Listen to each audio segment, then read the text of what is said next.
৩ বছর পর ফের বাজল হুইসেল। কীর্তনখোলায় ঢেউ তুলে ছেড়ে গেল শতবর্ষী প্যাডেল স্টিমার পিএস মাহসুদ। শনিবার সকাল 8:30টায় বরিশাল ৩০ গোডাউন এলাকার অস্থায়ী পন্টুন থেকে ঢাকার উদ্দেশ্যে যাত্রা করে নৌযানটি।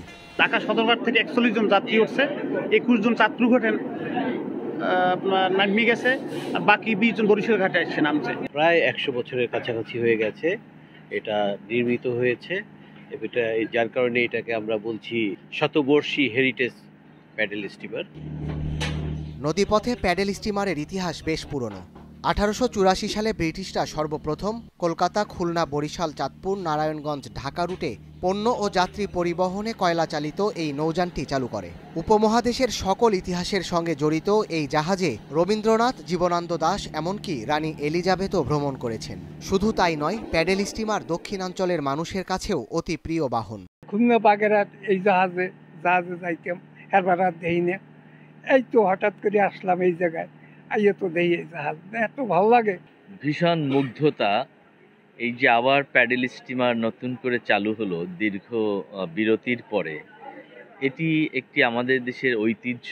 প্যাডেল স্টিমার হচ্ছে নৌযাত্রার মধ্যে সবচেয়ে নিরাপদ এবং আরামদায়ক এবং ঐতিহ্যবাহী যাত্রা। এই কারণে এই তিনটি কারণে এটি টিকিয়ে রাখা দরকার।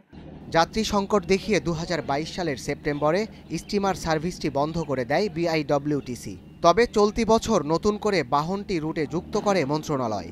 আগে যাত্রী নিয়ে নিয়মিত চলাচল করলেও নব পর্যায়ে শুধু পর্যটক বহন করবে। প্রতি শুক্রবার সকালে ঢাকা থেকে আর শনিবার সকালে বরিশাল থেকে ছাড়বে রাজধানীর উদ্দেশ্যে। যারা এই সমস্ত নদীপথে চলাচল করত তাদের মধ্যে একটা আবেগ কাজ করে, এবং এই স্টিমারটি ধরেন যে স্থাপত্য স্ট্রাকচার, এই ধরনের স্ট্রাকচার বর্তমানে আর নাই। প্রচুর যাত্রীর এটাতে আগ্রহ প্রকাশ করেছেন এবং তারা এই যে শতবর্ষীয় যে ঐতিহ্যটা, তারা বলছে যে আমরা ছোটবেলায় আমার বাবা মাদের সাথে আসতাম, ওই আগেকার যে ফিলটা, হেরিটেজটা, এই ফিলটা যাতে পায় সেই এনভায়রনমেন্টে আমরা এটা তৈরি করতে যাচ্ছি।